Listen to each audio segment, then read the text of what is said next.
चलिए इसी सवाल की तह में चलते हैं और जवाब ढूंढते हैं। अपने इस सफर में हम 5 चीजों पर गौर करेंगे।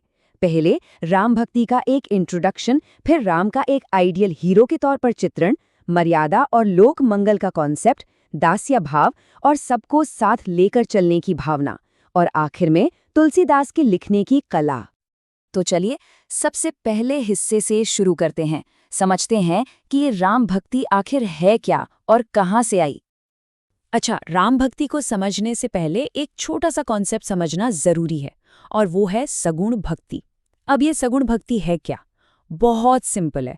इसका मतलब है भगवान को एक रूप में पूजना, एक ऐसा भगवान जिसके गुण हैं, एक पर्सनैलिटी है, जिनकी लीलाएं हैं, कहानियां हैं। ये उस सोच से बिल्कुल अलग है जहां भगवान को निराकार यानी बिना किसी रूप के माना जाता है। और इसी सगुण भक्ति धारा के सबसे बड़े स्तंभ थे गोस्वामी तुलसीदास। उनकी जो महान रचना है रामचरितमानस, उसी ने इन सारे आइडियाज को समाज के हर कोने तक पहुंचाया, वो भी आम लोगों की अपनी भाषा में। तो अब आते हैं पहली और सबसे अहम खासियत पर, राम का कैरेक्टर। यहाँ एक बहुत ही दिलचस्प बात है। देखिए, राम को सिर्फ एक देवता की तरह नहीं, बल्कि परम ब्रह्म यानी इस यूनिवर्स की जो सुप्रीम पावर है, उसका इंसानी रूप माना गया है। और इसलिए उनकी पूरी जिंदगी धर्म और सही गलत की सीख देने वाली एक जीती जागती मिसाल बन गई।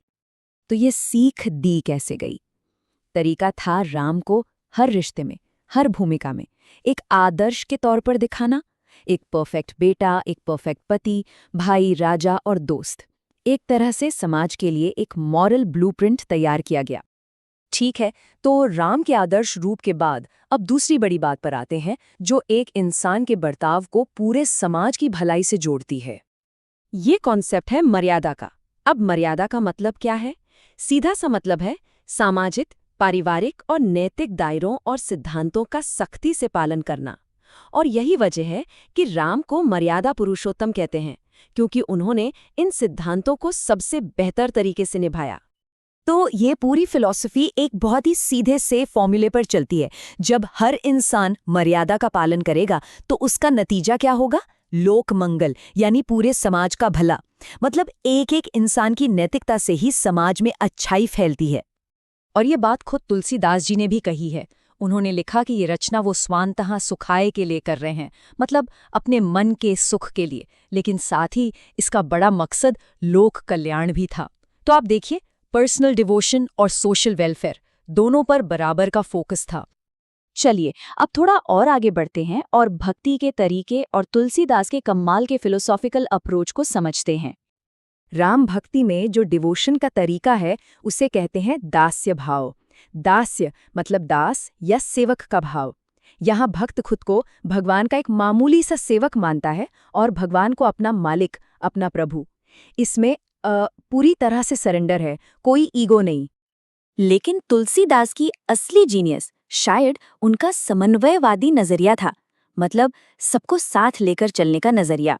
सोचिए, वो एक ऐसा दौर था जब धर्म और दर्शन को लेकर बहुत मतभेद थे, झगड़े थे। ऐसे में उन्होंने अपनी कविता को एक पुल की तरह इस्तेमाल किया, अलग अलग विचारों को जोड़ने के लिए। कैसे? देखिए, उन्होंने शैव और वैष्णव यानी शिव भक्तों और विष्णु भक्तों के बीच की दूरी कम की। उन्होंने दिखाया कि राम और शिव एक दूसरे की भक्ति करते हैं। फिर ज्ञान और भक्ति के झगड़े को सुलझाया और कहा कि ज्ञान रास्ता है पर भक्ति मंजिल है। और सबसे बड़ी बात, उन्होंने निर्गुण और सगुण यानी भगवान के निराकार और साकार रूप दोनों को एक ही बताया। और इसका सबूत तुलसीदास की अपनी चौपाई में मिलता है। वो कहते हैं, अगुण सगुण दुई ब्रह्म स्वरूपा, अकत अगाध अनादि अनूपा। मतलब बिना रूप वाला और रूप वाला दोनों उसी एक ब्रह्म के ही स्वरूप हैं। क्या कमाल का सबको साथ लेकर चलने वाला विचार है ना? तो अब आते हैं हमारी आखिरी और बहुत ही जरूरी बात पर। ये परंपरा आज तक जिंदा सिर्फ अपने महान विचारों की वजह से नहीं है, बल्कि उस बेजोड़ कला की वजह से है जिसमें से पिरोया गया। मतलब क्या कहा गया ये तो जरूरी था ही, लेकिन कैसे कहा गया ये भी उतना ही जरूरी था। अगर कहने का अंदाज इतना खूबसूरत न होता तो शायद ये बातें जन जन तक पहुंच ही नहीं पाती। तुलसीदास जी भाषा के जादूगर थे, सच में। उन्होंने रामचरितमानस को अवधी में लिखा, जो उस वक्त आम लोगों की बोली थी, ताकि हर कोई उसे समझ सके। पर वहीं दूसरी तरफ उन्होंने विनय पत्रिका जैसी रचनाएं ब्रज भाषा में की, जो थोड़ी साहित्यिक भाषा थी, पढ़े लिखे लोगों के लिए। ये एक बहुत सोची समझी स्ट्रैटेजी थी, ताकि उनका मैसेज हर तबके तक पहुंचे। और उन्होंने कविता के लिए चुना क्या? दोहा, सोरठा, चौपाई। ये वो छंद थे जो लोगों को पहले से पता थे, जिन्हें आसानी से गाया जा सकता था, याद रखा जा सकता था। और उन्होंने जो अलंकार इस्तेमाल किए वो इतने नेचुरल थे कि लगता ही नहीं था कि अलग से डाले गए हैं। वो तो बस इमोशन को और बढ़ा देते थे। बस इसी वजह से ये महाकाव्य हर किसी की जुबान पर चढ़ गया। तो कुल मिलाके ये 5 बातें हैं।